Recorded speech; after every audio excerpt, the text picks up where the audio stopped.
25 crore smart meters मार्च 2026 तक agricultural establishments के अलावा हाउस होल्ड्स, फैक्ट्रीज, शॉप्स जैसे हर एस्टैब्लिशमेंट में इतने सारे स्मार्ट मीटर्स इंस्टॉल करने का प्लान था। हम डेडलाइन से बस 5 महीने दूर हैं और हमने अभी तक इस टारगेट का बस 10% अचीव किया है। ये स्लो प्रोग्रेस क्रिसिल के एक रीसेंट रिपोर्ट ने रिवील किया है, लेकिन सिचुएशन उतना भी बुरा नहीं है।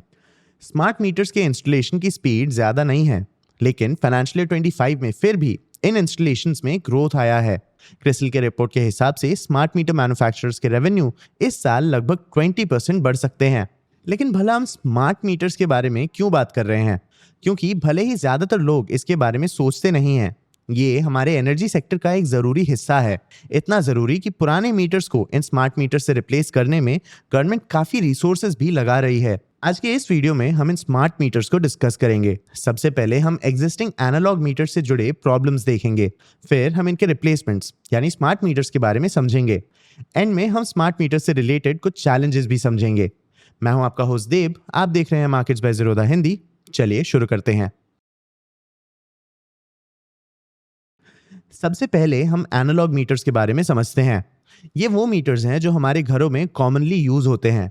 एनालॉग मीटर्स सिंपल काउंटर्स होते हैं। ये बस ये मेजर करते हैं कि आपने इलेक्ट्रिसिटी के कितने यूनिट्स कंज्यूम किए। इसका काउंट रीड करने के लिए एक ऑफिशियल को आपके घर फिजिकली आना पड़ता है। इसी कारण गवर्नमेंट के लिए इलेक्ट्रिसिटी डिलीवरी स्लो और कॉम्प्लिकेटेड हो जाता है। लेकिन एनालॉग मीटर्स के प्रॉब्लम्स और भी हैं। सबसे पहला प्रॉब्लम ये है कि कंज्यूमर पे पावर कॉस्ट पावर यूज होने के बाद लगता है। उसके बाद भी जब तक मीटर का काउंट रीड नहीं किया जाता, तब तक कस्टमर को पावर चार्जेस नहीं देने पड़ते। अगर इसके बाद कंज्यूमर अपनी पेमेंट्स देना बंद कर दे, तो इससे पावर डिस्ट्रीब्यूशन कंपनीज को लॉस हो सकता है। और तो और एनालॉग मीटर्स पावर ट्रांसमिशन में एफिशिएंसी लॉसेस भी मेजर नहीं कर सकते। कंज्यूमर के मीटर तक पहुंचने के पहले पावर लाइंस में लीकेजेस हो सकते हैं। अब अगर पावर वायर्स से ट्रांसमिट किया जाता है तो थोड़ा बहुत पावर लॉस तो होता ही है, लेकिन करंटली ये लॉसेस कहाँ हो रहे हैं ये पता नहीं चलता। इसलिए एनालॉग मीटर्स के कारण ग्रिड मेंटेनेंस मुश्किल हो जाता है। इंडिया में पावर थेफ्ट भी एक बहुत बड़ा प्रॉब्लम है, और क्योंकि analog meters power leaks detect नहीं कर सकते, पावर थेफ्ट बहुत ईजी हो जाता है।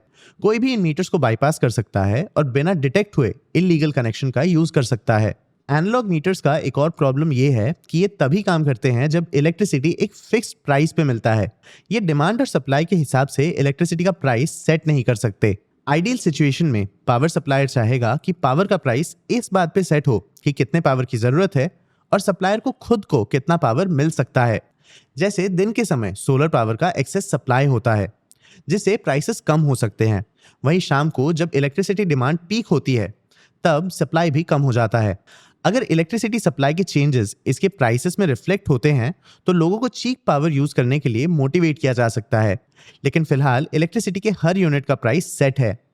इससे क्लीन एनर्जी वेस्ट होता है और पीक डिमांड आवर्स पे फॉसिल फ्यूल पे डिपेंडेंस भी बढ़ता है। इन प्रॉब्लम्स के कारण इंडिया के पावर सेक्टर में बहुत बड़े लॉसेस होते हैं।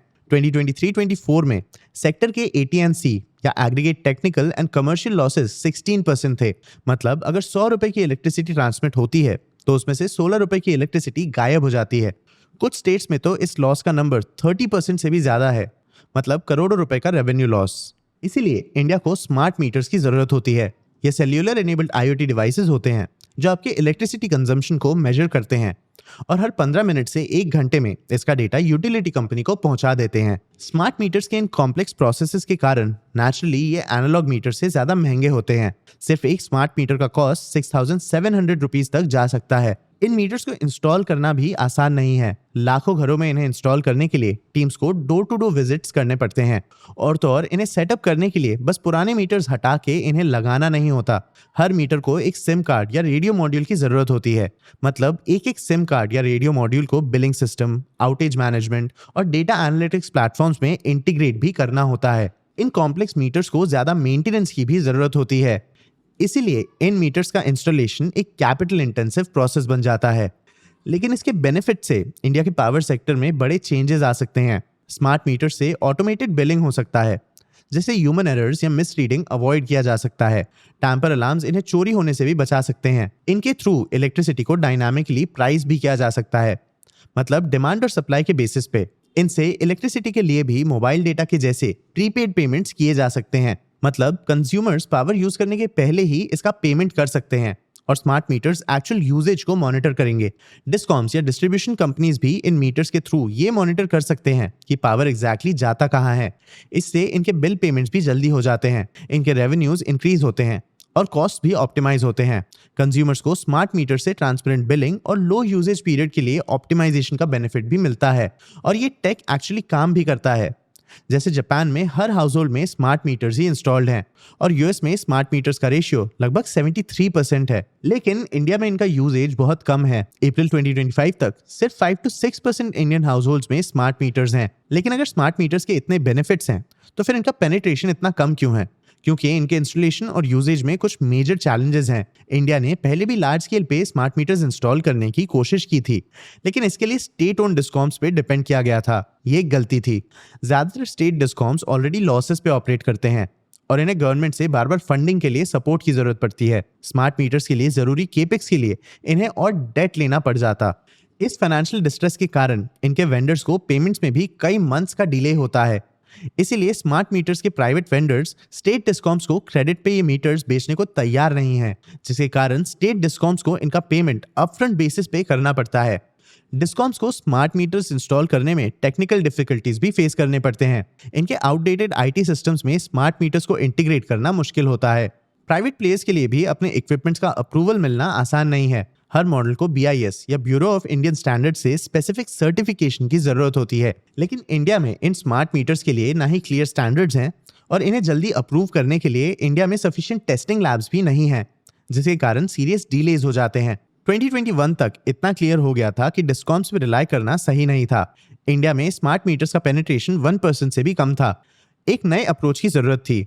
इसलिए जुलाई 2021 में गवर्नमेंट ने RDSS या revamped distribution sector scheme launch किया।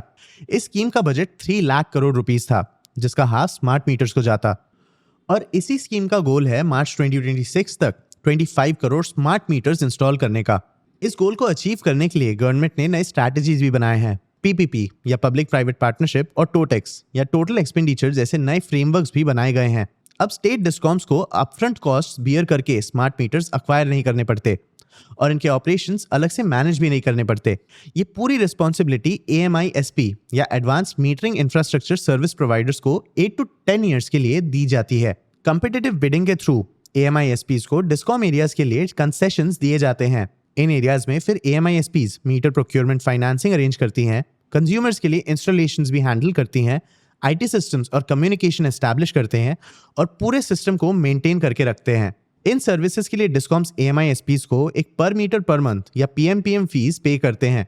इससे AMISPs का केपेक्स और ऑपरेटिंग एक्सपेंस कवर हो जाते हैं। सबसे इंपॉर्टेंट बात यह है कि ये पेमेंट परफॉर्मेंस बेस्ड है। मतलब AMISPs को फुल फीस सिर्फ तब मिलता है जब मीटर्स पावर एफिशिएंसी बढ़ाते हैं। इस प्रोग्राम के थ्रू RDSS ने डिस्कॉम्स के रिस्क कम करने की, ऑपरेशंस आउटसोर्स करने की और कॉस्ट को लंबे पीरियड तक फैलाने की कोशिश की है। पावर डिस्ट्रीब्यूशन के ऑपरेशनल चैलेंजेस और रिस्क प्राइवेट सेक्टर के प्रॉब्लम्स होते हैं, बदले में इन्हें इंसेंटिव्स मिलते हैं। लेकिन प्राइवेट प्लेयर्स के सिचुएशन में अब एक बड़ा चेंज आ रहा है। पहले मैन्युफैक्चरर्स मीटर्स बेचते थे और इन्हें इसका रेवेन्यू तुरंत मिल जाता था, लेकिन नए AMISP मॉडल के अंडर इन्हें अब अपफ्रंट पैसे इन्वेस्ट करने होंगे और ये पैसे 8 to 10 ईयर्स में डिस्कॉम से रिकवर करने होंगे, जिनके पास वीक क्रेडिट एक्सेस है। इस अरेंजमेंट के रिस्क से डील करने के लिए कंपनीज ने एक इंटरेस्टिंग सॉल्यूशन निकाला। उन्होंने अपने प्रोजेक्ट्स फाइनेंस करने के लिए स्पेशल पर्पस व्हीकल्स या SPVs बनाना स्टार्ट कर दिया। इस मॉडल में मैन्युफैक्चरिंग कंपनी एक इंफ्रास्ट्रक्चर इन्वेस्टर के साथ पार्टनर करती है और एक स्पेसिफिक प्रोजेक्ट के लिए एक सेपरेट लीगल एंटिटी या SPV बनाती है। ये SPV AMISP कॉन्ट्रैक्ट के लिए बिड करते हैं, मैन्युफैक्चरर से मीटर्स खरीदते हैं, इंस्टॉलेशंस और ऑपरेशंस हैंडल करते हैं और नेक्स्ट 8 to 10 ईयर्स डिस्कॉम से पैसे रिसीव करते हैं।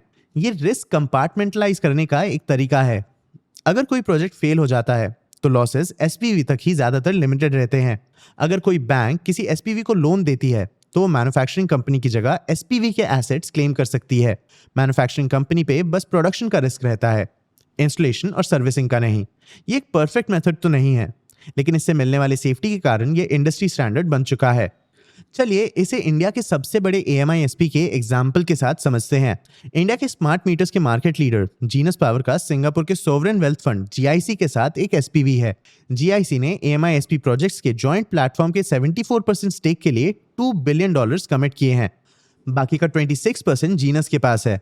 जीआईसी ने जीनस में लगभग 15% स्टेक भी होल्ड किया है। ये एसपीवी कॉन्ट्रैक्ट्स के लिए गवर्नमेंट को बिड्स देता है। इस एसपीवी को मीटर्स एक्सक्लूसिवली जीनस ही सप्लाई करता है। ये एसपीवी ही सारे इंस्टॉलेशंस और सर्विसिंग भी करता है, जिसकी फंडिंग जीआईसी के कैपिटल से होती है। जीनस का जीआईसी के साथ पार्टनरशिप ये इंश्योर करता है कि जीनस को अपना रेवेन्यू जल्दी से जल्दी मिल जाए। उनके रेवेन्यू का हाफ से ज्यादा अगले 3 सालों में आना एक्सपेक्टेड है। बाकी का रेवेन्यू नेक्स्ट 6 to 8 ईयर्स में आएगा। ये स्ट्रक्चर जीनस और जीआईसी के लिए प्रेडिक्टेबल कैश फ्लो गारंटी करता है और प्रोजेक्ट फेलियर का रिस्क भी एक अलग एंटिटी में आइसोलेट कर देता है। तो आरडीएसएस कितना सक्सेसफुल रहा है? देखो दोस्तों, इस स्कीम ने काफी प्रोग्रेस किया है। अप्रैल 2025 तक हर दिन 80,000 स्मार्ट मीटर्स इंस्टॉल हो रहे थे। ये तब से 1 साल पहले के नंबर से लगभग एक 8x इंक्रीज है। जीनस और एचपीएल इलेक्ट्रिक जैसे लीडर्स के ऑर्डर बुक्स भी काफी बढ़े हैं, लेकिन ये प्रोजेक्ट अभी भी अपने टारगेट से बहुत पीछे है। मिड 2025 तक लगभग 2.5 करोड़ स्मार्ट मीटर्स इंस्टॉल हुए हैं। ये टोटल टारगेट का बस 10% है, लेकिन लगभग 12 करोड़ मीटर्स के लिए नए कॉन्ट्रैक्ट्स भी अवार्ड किए गए हैं।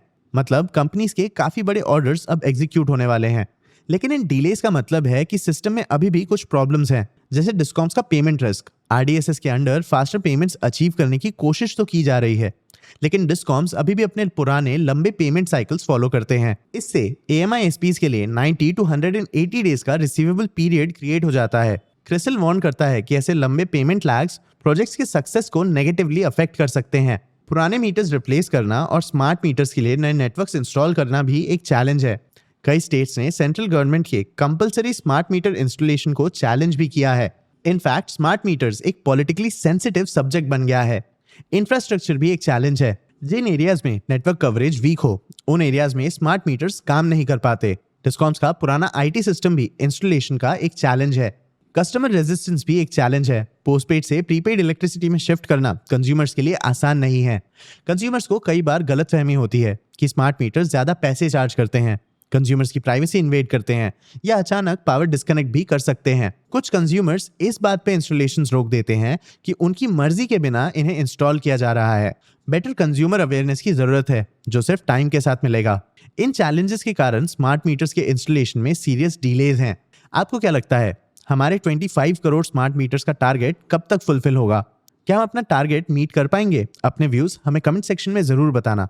आगे आप कौन से टॉपिक्स पे वीडियोस देखना चाहते हो, ये भी हमें कमेंट सेक्शन में जरूर बताना। अगर ये वीडियो आपको इन्फॉर्मेटिव लगा तो इसे लाइक और शेयर जरूर करना। ऐसे ही और वीडियोस के लिए चैनल को सब्सक्राइब भी कर लेना। आज के लिए इतना ही, मिलते हैं अगले वीडियो में।